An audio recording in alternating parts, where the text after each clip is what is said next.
So Appaji గారు ఇప్పుడు పవన్ గారు చెప్పినట్టుగా అంటే రవి చేసిన పని తప్పే అని ఒప్పుకుంటున్నారు, అది ఇల్లీగల్ అని చెప్తున్నారు. But at the same time ఇప్పుడు మనం ఫేస్ చేసేటువంటి ప్రాబ్లం ఏదైతే ఉందో, ఒక మధ్యతరగతి కుటుంబం సినిమాకి వెళ్ళాలి, సినిమాను థియేటర్ ఎంజాయ్ చేయాలి అనే దానికి తోడు ఇంటర్వెల్లో ఏదో కొనుక్కోవాలి అని అంటే ఒక కుటుంబం నుంచి 4 వెళ్తే 2,000 నుంచి 3,000 లేచిపోతాయి. సో ఇది లేకుండా మమ్మల్ని కాపాడుతున్నాడు కాబట్టి మా దేవుడు అనేది వాళ్ళ వెర్షన్. సో అయితే ఇక్కడ ఈ సార్ చెప్పినట్టుగా ఉంగరం చీకట్లో పడితే వెలుగులో మరి ఎన్నో రోజులుగా అడుగుతూనే ఉన్నారు, అడగకుండా ఎవరు లేరు. మాకు రేట్లు తగ్గించండి అని అడుగుతూనే ఉన్నారు, కానీ ఆ దిశగా ఎవరు అడుగులు వేరు, ఆలోచనే చేయరు.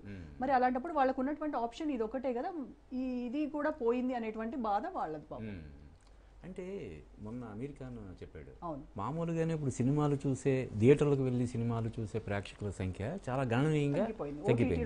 ఓన్లీ 2 to 3% మాత్రమే. అంటే ఇప్పుడు యానిమల్, పుష్ప లాంటి సినిమాలు కూడా చూసేవాళ్ళు మన 150 కోట్ల మంది జనాభాలో కేవలం 4.5 కోట్ల మంది 5 కోట్ల మంది మాత్రమే చూస్తున్నారు.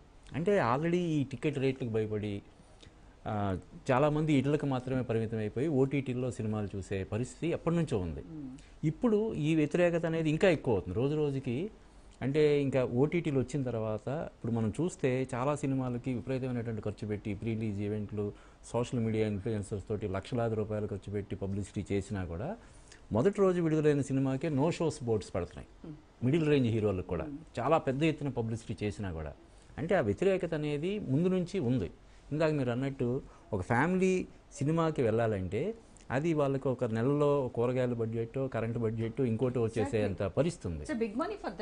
అందువల్ల థియేటర్లకు వెళ్ళలేని వాళ్ళంతా కూడా సమర్థిస్తున్నారు. కానీ అది ఆ సమర్థింపుని మనం సమర్థించకూడదు, తప్పు పడుతున్నాం. కానీ ఏంటంటే ఈ వీటి పట్ల ఉన్న వ్యతిరేకత అతని పట్ల మద్దతుగా మారుతుంది. నిజానికి సినిమాలు చూడడం అనేది మినహాయిస్తే అతను రాబిన్ హుడ్తో పోల్చడం లేకపోతే ఇంకో హీరోతో పోల్చడం కూడా చేస్తున్నారు.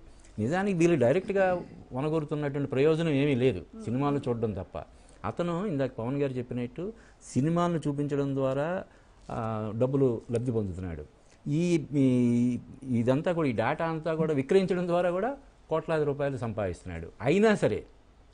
అయినా సరే అతనికి మద్దతు పలికే వాళ్ళ సంఖ్య చాలా ఘోరంగా ఉండడం అనేది ఇటు ప్రభుత్వ వర్గాలు కానీ పరిశ్రమ వర్గాలు కానీ సీరియస్గా కన్సిడర్ చేయాల్సినటువంటి అవసరం ఉందండి. ఎందుకు ఇంతగా ఒక నేరస్తుడికి ఇంతగా ప్రజాభిప్రాయం ఒక పెద్ద ఎత్తున మద్దతు వెల్లువెత్తుతుంది అనేది ఖచ్చితంగా వాళ్ళు పరిగణలోకి తీసుకోవాల్సినటువంటి అవసరం కావచ్చు. సినిమా రేట్లు పెరుగుతుండే, టికెట్ రేట్లు పెంచడం పైన ఒక ఏహ్య భావం కావచ్చు, వీళ్ళ ఇదంతా కలిపి వాళ్ళకి మా రవి అయితే ₹1 కూడా తీసుకోవట్లేదు. వాళ్ళ నేను కొంతమంది ₹1 కూడా మా దగ్గర నుంచి తీసుకోకుండా మాకు రిలీజ్ అయిన రోజే మాకు సినిమా చూపిస్తున్నాడు కదా అని చెప్పేసి వాళ్ళు. ఎలా ఉంటుందంటే ఫ్యూచర్ లో కూడా రోజా గారు, ఫ్యూచర్ లో ఏమవుతుందంటే ఒక మేకని బలిచ్చేటప్పుడు దానికి బొట్టు పెట్టి దానికి వాటర్ తాగిపిస్తే అది ఏమనుకుంటుంది, జనరల్ గా అబ్బా సూపర్ నాకు అంతమంది వచ్చి దాని నందు డప్పులు కొట్టి ఇది చేస్తుంటే దిస్ డే ఈజ్ మైన్ అనుకుంటుంది. బట్ దాన్ని తీసుకెళ్లేది కట్ చేయడానికి కదా. సేమ్ అదేవిధంగా రేపొద్దున్న ఈ డేటా తస్కరించబడి లేకపోతే డేటా దొంగిలించి వాడు పోనీ సరే డబ్బుల విషయం ఆర్థికంగా వాడు దీనిలో నుండి డబ్బులు దొబ్బేశాడు అని అంటే అంతవరకు ఓకే. ఒక క్రిమినల్ దానికో లేకపోతే దానికో చేసి ఒక ఫోన్ నెంబర్ పోలీసులకి దొరికి ఏదన్నా చేస్తే దేశ భద్రతకి సంబంధించిన అంశాల్లో నిజంగా ఇవి అయితే ఎట్టి పరిస్థితుల్లో జరగకూడదు. అయితే కొంతమంది నేను సెక్షన్స్లో ఉండే పోలీస్ డిపార్ట్మెంట్ తోటి మాట్లాడినప్పుడు ఎథికల్ హ్యాకర్స్ కూడా కొంతమంది ఏం చెప్పారంటే అండి, ఇది ఒక్కడు పట్టుబడితే అయిపోయినట్టు మనం చప్పట్లు కొట్టుకునేది కాదండి, వాడు ఏర్పాటు చేసింది వ్యవస్థ, వాడు నిర్మించుకుంది వ్యవస్థ. ఇంకొకటి నాకు ఇందాక సార్ తోటి కూడా అన్నా, నేను ఠాగూర్ సినిమా ఎందుకు గుర్తొచ్చిందంటే నాకు వాడు పట్టుబడంగానే తనంతర అతను వచ్చి అలా నిలబడతాడు, కోట శ్రీనివాసరావు లేచి మొత్తానికి ఠాగూర్ను పట్టేసాం అంటాడు. అయితే పక్కనున్న డీజీపీ ఏమంటాడంటే మనం పట్టలేదండి, ఆయనంతా ఆయన వచ్చాడు. ఇప్పుడు ఇండియాకి రాకుండా ఉండుంటే ఏంటి సిచ్యువేషను, ఇండియాకి అతను లీగాలిటీస్ కోసం he came to India all the way from France and he's associated with Caribbean and he's a citizen there. So అక్కడి నుంచి ఇక్కడికి వచ్చినప్పుడు మనం క్యాచ్ చేసాము, అంతవరకు బాగానే ఉంది, ఇలాంటివి జరగాలి కూడా.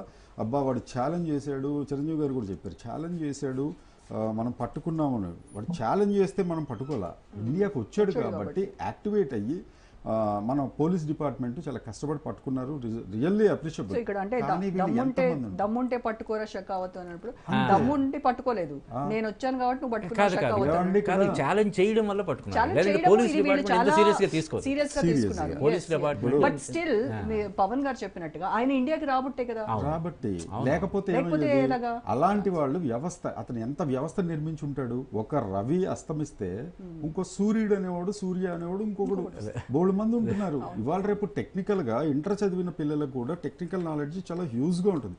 అయితే ఇక్కడ నేను అనే పాయింట్ ఏంటంటే వాళ్ళు ఏదో చేస్తున్నారు పట్టుకుంటున్నారు కాకుండా ఓవరాల్గా అది ఎథికల్ హ్యాకర్స్ సాయం తీసుకుంటారో లేకపోతే టెక్నికల్గా ఈ వీళ్ళని పట్టుకోవడానికి మా సాఫ్ట్వేర్లు అప్డేట్ చేసుకోవడానికి 1.5-2 crores మేము ఖర్చు పెట్టామండి అని చెప్పి అంతకుముందు సివి ఆనంద్ గారు అండ్ సిపి సజ్జనార్ గారు కూడా చెప్పడం జరిగింది.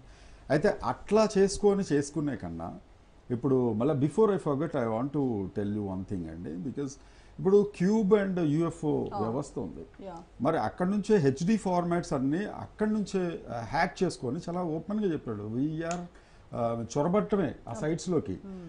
చేస్తుంటే ఏం చేస్తున్నారంటే వాళ్ళ సంస్థల్లో పనిచేసే వాళ్ళు చెప్పింది ఏంటి, we're using old Windows systems అండి, ఓల్డ్ సాఫ్ట్వేర్ అండి. నెలకి 300 సినిమాలు ప్రొడ్యూస్ అవుతున్నాయి మనకి, సంవత్సరానికి 300 పైచిలుకు సినిమాలు అవుతుంటే, వారానికి 4-5 సినిమాలు వస్తుంటే అది ఎందుకు సెట్ చేసుకోలేకపోతున్నారు? Is it wantedly they are doing it అనే కోణంలో కూడా వీళ్ళు దర్యాప్తు చేయడం అనేది very important. Because as a cinema producer అండి, అది చాలా చిన్న సినిమాలు అండి, పెద్దలతో పోల్చుకుంటే ఆమె very small producer and director.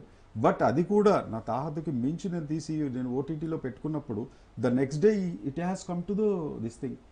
And even what about movie rules, iBomma సరే పట్టుకున్నాము, వాట్ అబౌట్ మూవీ రూల్స్ ఇంకా రన్నింగ్. ఇప్పుడు ఐబొమ్మ క్లోజ్ అయిపోయింది అని అనుకోలేవు కానీ బొమ్మ 1 అంట, అది ఒకటి కొత్తది ఇప్పుడు స్టార్ట్ అయింది. కొత్తది అదేనండి, ఒక రవి పోతే ఒక రవి పోతే ఇంకో సాగర్ వస్తాడు అంటే రైట్. మళ్ళీ మాట్లాడదాము.